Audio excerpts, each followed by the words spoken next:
Hello, this is Val from Venttab. I'm the design engineer, and today we will be installing a vent tab replacement on this Honda Civic 2006 to 2011. This is for the right and center right vent assembly. So first we want to find the unique blade which the vent tab will mount to, which is this one here, and open it all the way. Next, straighten the back vent blades. You'll know which one's the correct one because there's a cutout.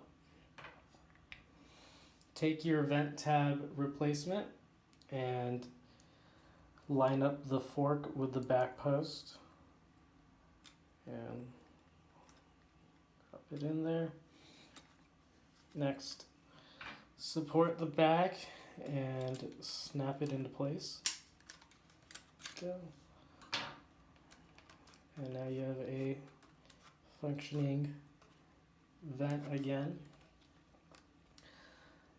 You can find all our products and videos at the website, which is venttabs.com. Thank you.